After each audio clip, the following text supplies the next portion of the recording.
So Josiah, Ted Cruz appeared at this Turning Point USA AmericaFest, something or another conservative convention. And I've seen a lot of people at these sorts of speeches, a lot of Republican senators and others, take this as an opportunity to see how they'd be as a stand-up comedian and try to do humor, right?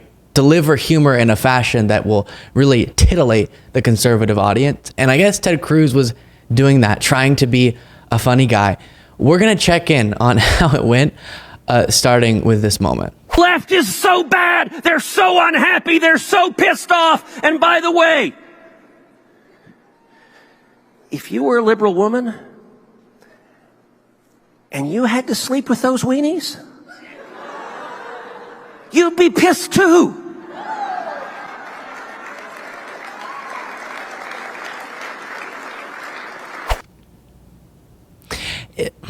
Josiah? I don't even know what to say. I don't even know what to say to that. That's so awkward. I can't handle secondhand embarrassment very well, just full disclosure to your audience. So when I see that and I hear that, that's gut-wrenching. That's awkward. Cringe personified. Yeah, and I like to keep things, some level of professional.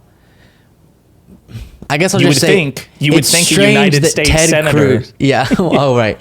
I was just gonna say Ted Cruz maybe isn't the best person to be speaking on such a subject. How to appeal to women. I guess would be how I would put that. Yeah, I'm just trying to imagine like all the great rom-coms, like Hitch with Will Smith when he plays a matchmaker, but it's Ted Cruz instead. So instead of Hitch, it's Cruz. Or if you ever watch Crazy Stupid Love with Ryan Gosling trying to teach Steve Carell how to be a charismatic ladies' man, you would substitute Ted Cruz in for Ryan Gosling.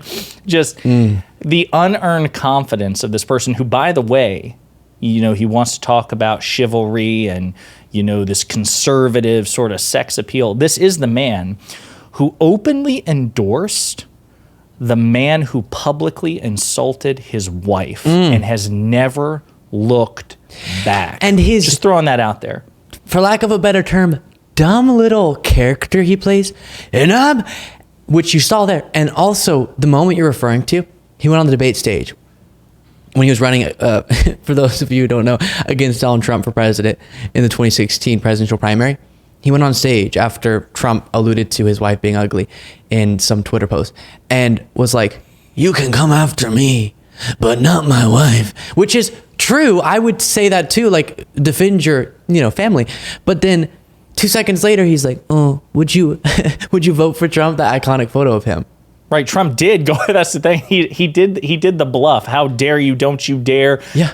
Go after my wife. And then Trump went after his wife again, because Trump's obviously not scared of Ted Cruz. I will say that's probably maybe one of two talents Donald Trump has with respect to the Republican Party. He can read these loser elected Republicans better than anybody. He just knew that Ted Cruz would fold. Even when you insult his wife, his father, everything else. This man is a coward at heart. And here's him bravely, proudly mocking the horrible, pronoun culture or something. Take a look. I introduced myself to the crowd. I said, "I'm Ted Cruz, and my pronouns are kiss my ass."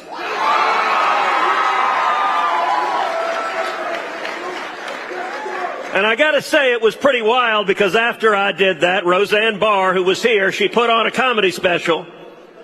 And she stood up on TV and she said, "I'm Roseanne Barr and my pronouns are kiss my ass."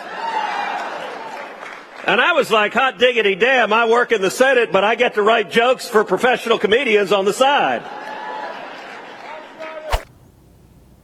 Hot diggity damn. Just, first of all, you don't work in the Senate. You work part-time as a senator, full-time as a podcaster. Second of all, how many times has he done that joke?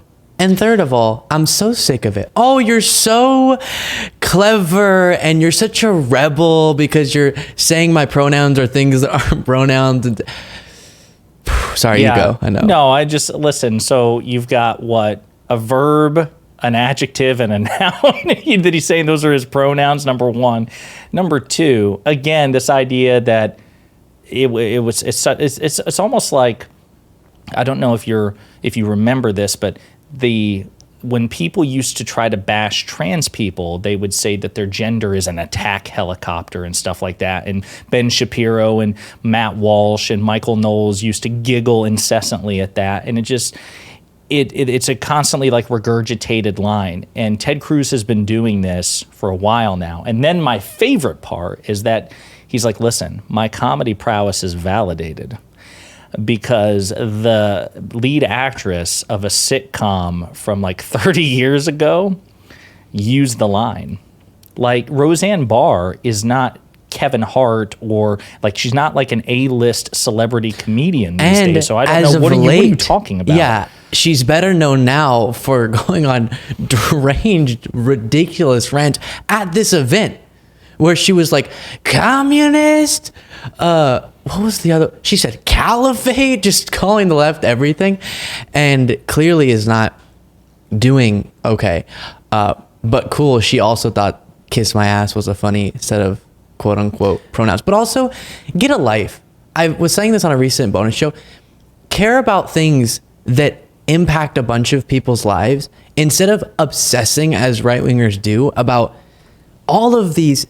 And I'm sure there's, people across the political spectrum focus too much time on certain things that shouldn't be focused on so much. But this like obsession with opposing people choosing to use certain pronouns or lead with them in a conversation, or the obsession with drag queens. When was the last time in your life, Ted Cruz, you bumped into a drag queen? But drag queens. Focus on actual issues. But see, that's the thing.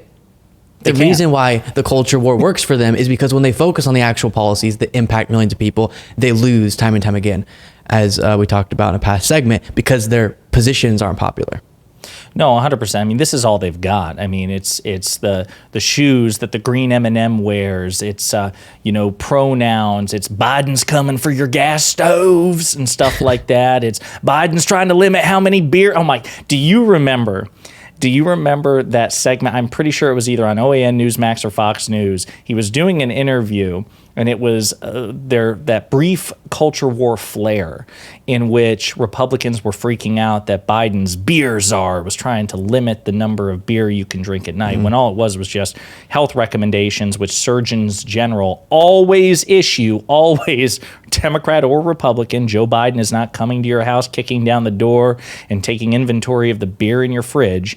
But nevertheless, Ted Cruz was standing somewhere, and he had a beer in his hand, and he had like 5 guys behind him, cowboy hats, and he like stood to the side, and he's like, and anyone who wants to take my beer from me, they can kiss my ass. And then it was like the synchronized dance move, something that you'd see on Broadway. They all drank their beer together, and like there was like a this lot about kiss my ass. Sorry, just really asking a lot of people to kiss his butt. Absolutely, yeah. It's just so strange. But the best part about the beer thing was the awkward pause from the studio back in Newsmax. Yeah. You could just tell they were probably like, If they want us to drink 2 beers a week, frankly, they can kiss my ass.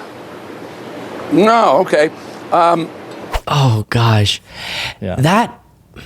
that moment was one of those ow. Like, I started laughing at the absurdity of this whole beer freak out, and then felt pain at how stupid it all was, because it reminded me, oh wait, this is the game that's being played. It's not fun and games. They're focusing on this so their voters go, my beer is going to be taken, and they're not thinking about how their wages aren't increasing as much as they should be because of the lack of good policies, because of the obstruction of people like Ted Cruz, or the healthcare system is so broken because of people like Ted Cruz, or all these issues aren't being solved because of people like Ted Cruz. Oh, but he'll drink a beer and say, kiss my ass to Joe Biden, when Joe Biden wasn't going to take your beer. He wasn't.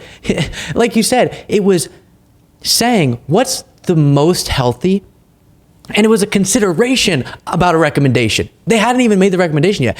Should we decrease the number of beers that we say to people is the best if you're trying to live the most happy life? Hey, guess what? Probably if you're trying to live the most happy life, it's 0, just like 0 candy or 0 junk food. But we do those things anyways. It's just moderation. It's totally Ooh, okay, calm down. Well, the Ridiculous. other thing I was going to say, because again, we could just keep going on and on about Ted Cruz, but you just said something that made me think. Again, all of the insults that he makes about Joe Biden and stuff like, I just want to say that when he's in person with the president, you know what he and every other Republican do? Yes, sir, Mr. President. It's so like they'd be thrown in a gulag if they. You can actually insult, believe it or not, it is legal in the United States to disrespect the president. And these people talk about how brave they are and how much they hate Joe Biden, and they talk all kinds of smack when they're on the stage. And yet, when he's in the Senate and he has to deal with the president, it's a completely different Ted Cruz. That's how you know, folks, it's pure performance. I'll actually give Marjorie Taylor Greene almost credit, Luke, in that respect, because she's one of the few that You're giving credit to some strange people today. I know. Listen, I know that's going to be clipped somewhere, but her contempt is at least sincere. I don't think it's fake. Ted Cruz is pure artifice. This man is a Harvard graduate who has litigated in front of the Supreme Court multiple times. He presents himself as this everyman of Texas, when in fact he's as elite as it gets. I'll say that for Marjorie Taylor Greene. As awful as she is, her awfulness is sincere. And this is why, by the way, that people used to say about Ted Cruz, like Lindsey Graham, his Republican Senate colleague. This is a quote. He said, if you were to kill Ted Cruz on the floor of the Senate and the trial was held in the Senate, nobody would convict you. That's how disliked this man is. There'd be no witnesses too. I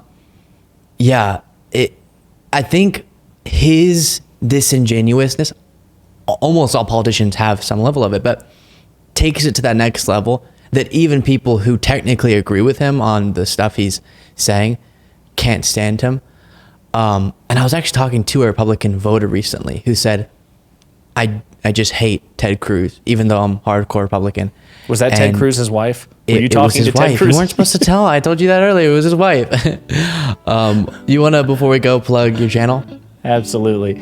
Again, I appreciate the invitation, Luke. Folks, if you like progressive commentary, talking about how Democrats should be more ruthless and how the Republican Party has become an authoritarian cult of personality, you can find me at youtube.com/@ponderingpolitics, one word.